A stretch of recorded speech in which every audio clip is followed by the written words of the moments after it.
This is a store-bought fudge round. But this is a super decadent, homemade, completely from scratch, and way more craveable fudge round. I developed this recipe almost 10 years ago, and I think the box version has changed a bit since then. My version is based on the ones I remember from my childhood. I don't know, maybe my taste buds were just different back then, but this is a very decadent and indulgent fudge round, so good. Let's get started by preheating our oven to 350 degrees Fahrenheit, and let's make the cookie bases. You'll need 10 tablespoons of unsalted butter. I've chopped this up into pieces and melted it in the microwave. As soon as I pull it out of the microwave, I'm going to add 2/3 cup of natural cocoa powder.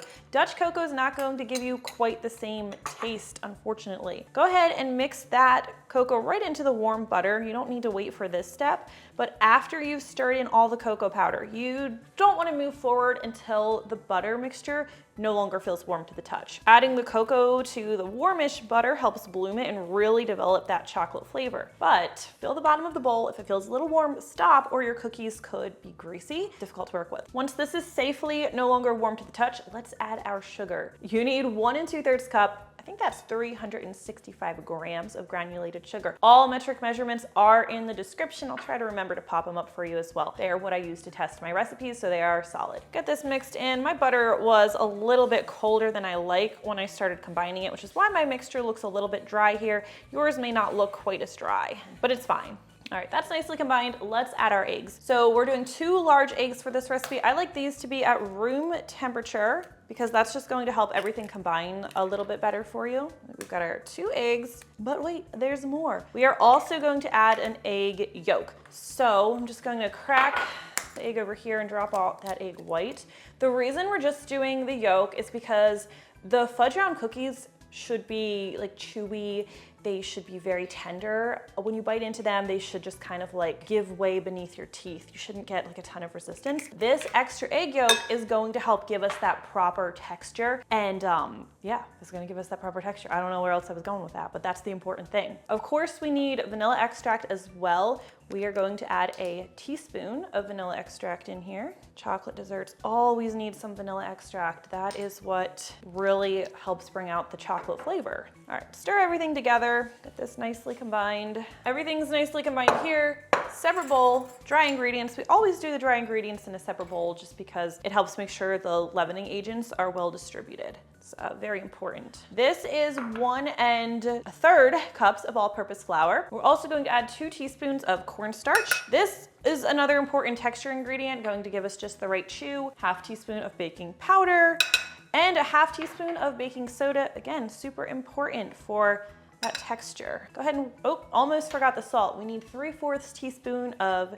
table salt. 1/4, 1/2 equals 3/4. Let me math in here and mix that together. Again, we want to get those leavening agents well distributed. The leavening agents are the baking powder and the baking soda. We're going to add the dry ingredients to the wet. I usually do this in 2 parts. There aren't a whole lot of dry ingredients. We're just going to fold it together until everything is uniform. Using a new camera today. I don't know if I look extra clear to you guys or not, but hopefully there's some improvements. Or maybe everyone can see me more clearly and they'll stop watching. Like, oh, we didn't know that's who was doing this.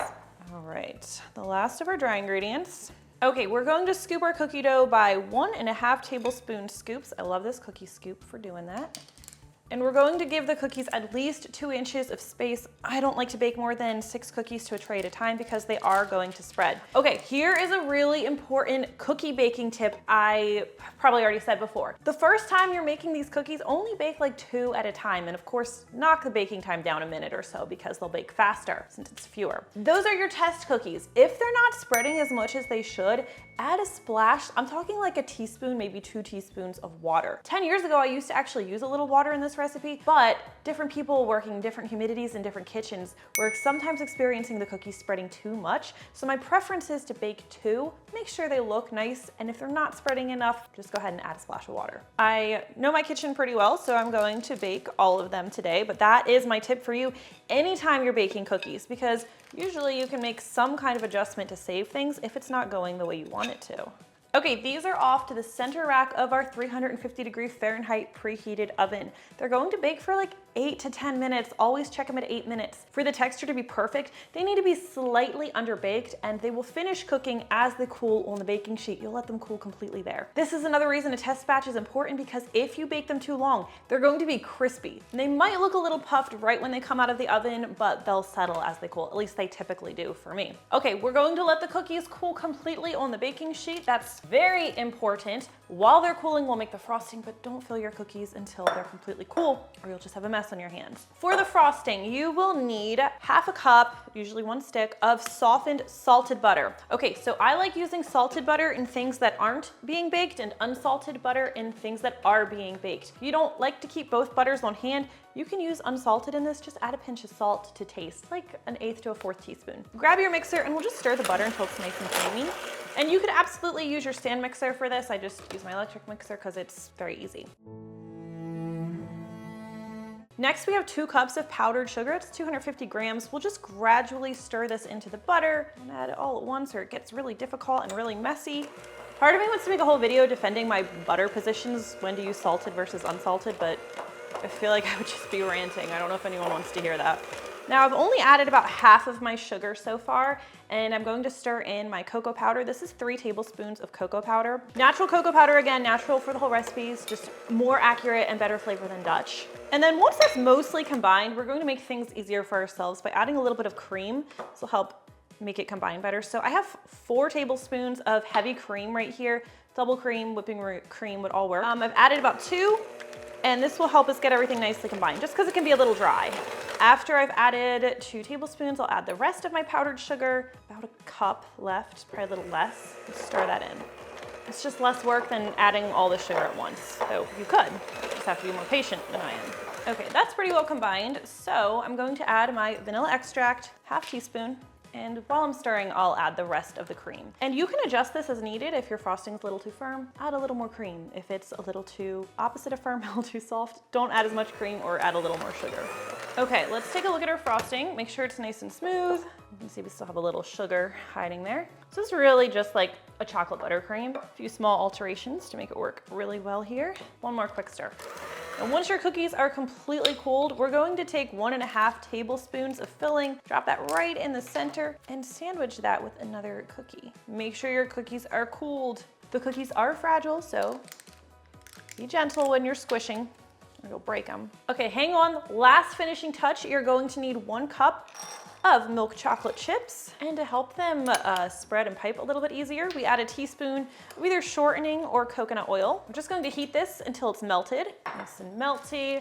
You can just use a spoon to drizzle it. I like to use a Ziploc bag. Piping bag would also work. And then just snip off a small corner, really small. And then we're gonna try to do those signature squiggles, which I'm really bad at. Oh, that was terrible. You get the idea though. So excited to eat one of these. Me too. Okay, you have to tell me what you think. Make them, tell me, are they better than the store-bought version? Personally, I think everything's better from home, but these are really incredible. Make sure you check out my other better from home recipes, like my homemade oatmeal cream pies, also incredible if I do say so myself. Okay, kids, we're gonna try them. Still a little wet. Tell me which one's better. I'm so nervous. Which one's better? That one's better? Luke, what'd you pick? This one. Which one do you want another piece of? This one or this one? That one. I want half of that one. I'm so glad you guys have good taste. I was worried.